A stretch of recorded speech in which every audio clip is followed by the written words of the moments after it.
Good afternoon, ladies and gentlemen. My name is Nemekone Abiri.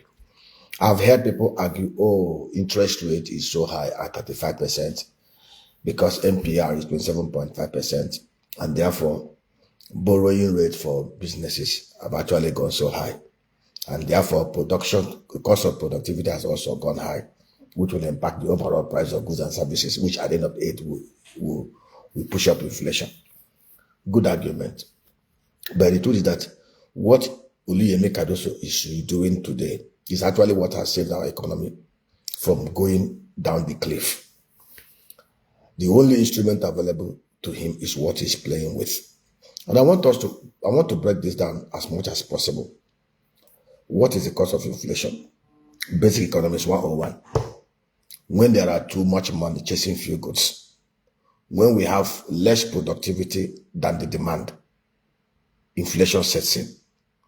If we are consuming 7.2 million tons of rice, and we are competitively and cost effectively producing 20 million tons of rice, prices will invariably go down because there will be more supply than demand. If there is supply glut, most producers will want to sell and they will have no other option than to crash prices.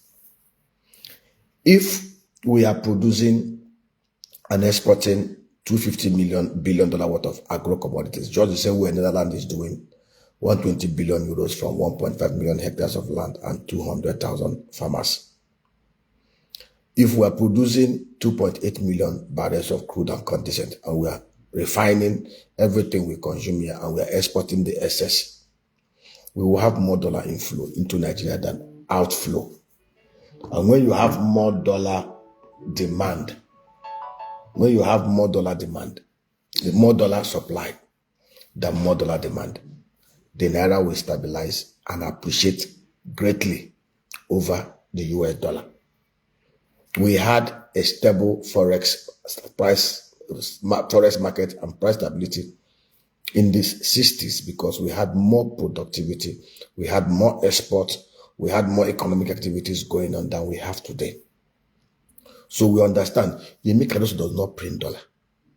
Oluyemi Cardoso manages the liquidity, the cash flow within the system in such a way as to optimally utilize resources, working with deposit money banks to bring together the surplus economic units and deficit economic units, like the oil that wheels the economic wheel of Nigeria.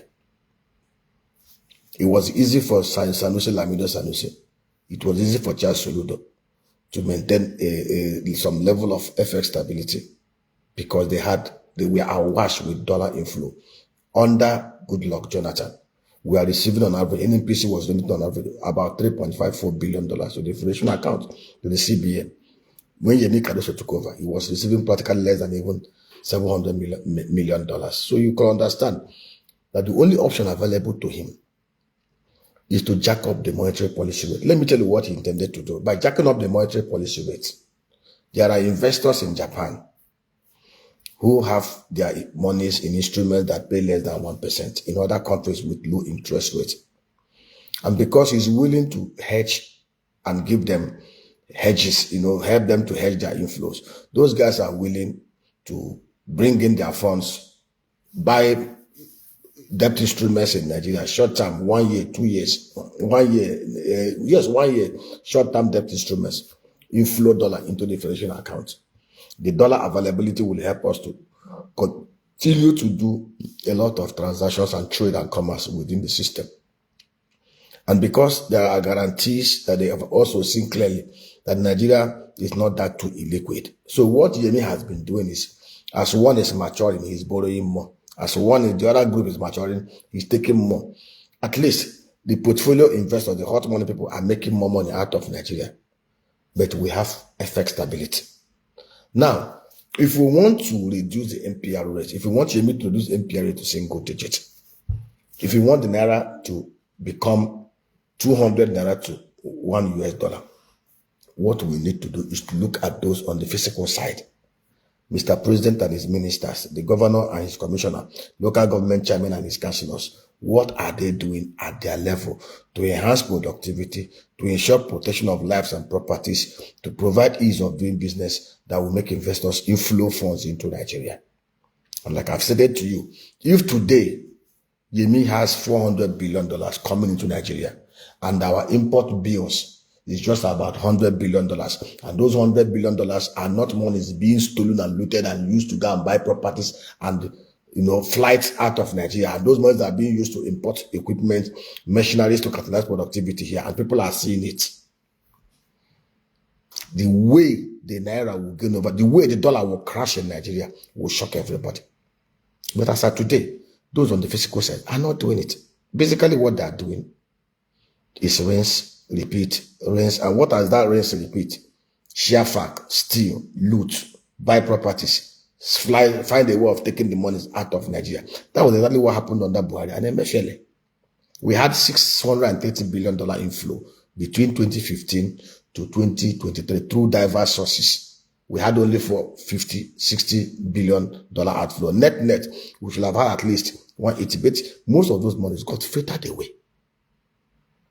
through black channels, black holes, looting, massive looting. It was a bazaar where former Richard Castlers allegedly are today billionaires living in the UK. We were busy rent seeking and money laundering. That was what we did for 8 years. Now, Yemi has cleaned up the space. Yemi had brought stability in the financial services sector. There is sanity at the CBN now. The Consumer Protection Department, they are doing a great job in curbing the excesses of most of our bankers. That is why today you see banks declaring trillions of naira profit. Yet, the real sector of the economy is dying because that is stealing from their customers. Yemi has put his feet on the ground. There is sanity in the financial services space. Therefore, the only way we can build up this economy, we need to carry out massive constitutional and physical reforms. We need to stop corruption. We need to fix the insecurity in Nigeria. And we know what to do. We've shared with us, with the governments and tiers of government, what we need to do through massive security reforms, fiscal reforms, to bring about sanity. We can easily destroy all the agents of insecurity in Nigeria within 1 year if the president and the governors muster the political way to work together. But it seems as if the insecurity is an industry. Buhari wasted $27 billion and ended up spreading insecurity from northeast to other parts of Nigeria. The truth is, Yemi is doing well. 90% of the problem we have in Nigeria are from the physical side. Insecurity cannot be tackled by Yemi. Crude oil theft cannot be tackled by Yemi. Crude oil output is not Yemi that is in charge of it. Productivity from the oil sector is not Yemi, from the agri sector is not Yemi that is in charge of it. To stop corruption and looting and stealing dollar out of Nigeria is not Yemi that will stop it.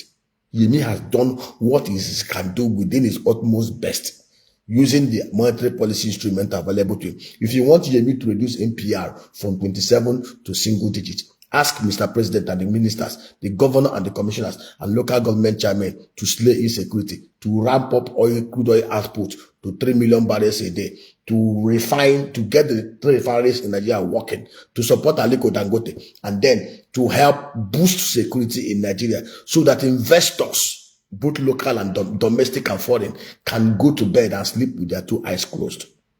When we do these things, and Yemi has $500 billion coming to Nigeria and only $100 billion leaving, or $200 billion to buy equipment and machineries and not to buy houses in Maryland and Cayman Island and other places, he will loosen up the NPR and bring it down.